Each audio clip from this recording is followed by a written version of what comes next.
Do you ever get those games where you just feel unstoppable, you feel like you're running riot, and it feels like no one can touch you? That's what this game felt like for me. And I'd like the main talking point of this vid to be this gun here, the MP7, but right now I'm on a streak, an MOAB streak, and it's the fastest one I have so far. So I'll talk about the MP7 in a couple of minutes, but I'll try and talk about Bukhara a little bit. So Bukhara is one of those maps I'm starting to do really well on lately. It's because the user-friendly areas of Bukhara are really accessible, and there's a lot of ways to get in, out and around the place. Through the doorways, the little intersections, up the roads and down the back alleys. There's a lot of ways to help you get from point A to point B and beyond. But at the same time, I think it's really easy to maintain some decent awareness. It's always easy to try and predict where the enemies are spawning, which way they're coming from, which road they're occupying, and stuff like that. And those two nice factors combined, knowing where the danger's going to be, and knowing how to kill off the danger without putting yourself in the shit. That's what makes Bukhara nice to play. And I think this building is probably the strongest point in the map. Not to camp in, but to make your next move from.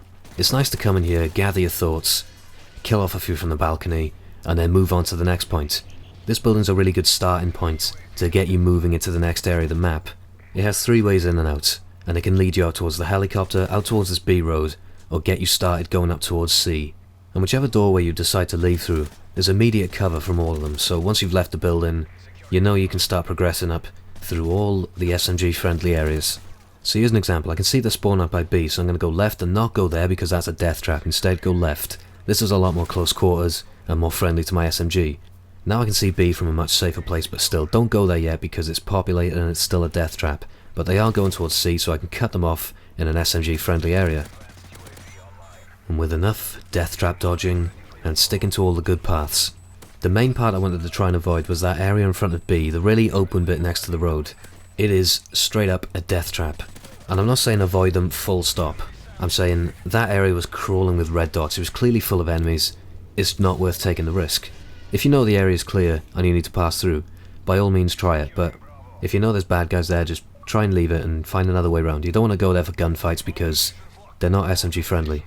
Just use it as a passing point and nothing more, and go looking for gunfights somewhere else. Somewhere where your gun's going to win hands down. So, that MOAB clocked in at about 147 or 148 from first kill to last. It's my fastest one so far, but I feel like I could have got more out of this game, so for now I'll talk about the MP7 and why I think it's better than the Type 95. And I think the best way to explain this is to go back to Modern Warfare 2 and think about the UMP45 in MW2. So the UMP45, I consider that to be the best gun in Modern Warfare 2, and I think it was probably the most common choice, the most frequently seen gun you would ever find on the kill feed, that UMP45.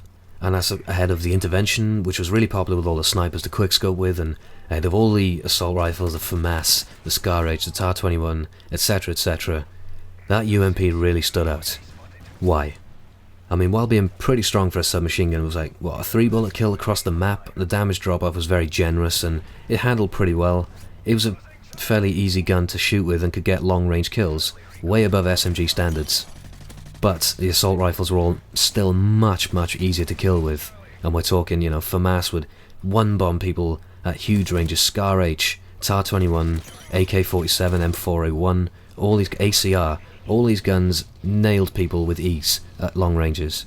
I remember Wings of Redemption describing it as a subpar assault rifle, which, yeah, it is, in terms of shooting. But there's more to a gun than just straight up shooting it. I think one of the most overlooked factors about guns is the mobility.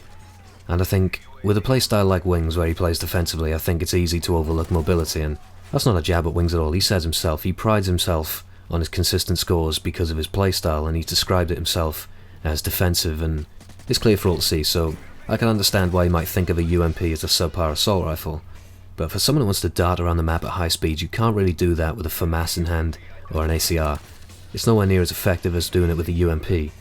You take the most common first perk for a UMP, it would be Marathon, but for an assault rifle, it was usually Sleight of Hand Pro.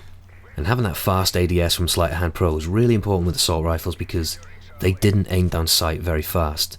Submachine guns did, and that includes the UMP. You wouldn't need that fast ADS on a UMP. That's just one example. It's a lot easier to make sacrifices with perks because the mobility allows you to. That's a big factor that gives these guns their place in the game, and I don't think it should be overlooked. And similarly in Modern Warfare 3, the MP7 submachine gun has all the shooting attributes of what you might describe as a subpar assault rifle. I mean, the M4A1, the G36C, the FAD, the Type 95, they can all kill faster than this. Very true, but you cannot dart around at high speeds with those kind of guns, like I've been doing in this game. Besides ADS, another one that just came to me, extremely tight hip fire, turning corners, where you'd often get caught with your pants down with an assault rifle sprinting around a corner. You will destroy people with a submachine gun. But getting stuck in doorways on a 20+ kill streak, you will die. That was the streak fail, and I thought I could have had a double that game, but nonetheless came out with 81 kills on Specialist, my fastest MOAB so far, and a very, very fun gameplay. I had a lot of fun playing this game. It was one of them unstoppable running riot feel games that you get very infrequently, so best to make the most of them. Hope you enjoyed, and thank you for watching, and goodbye.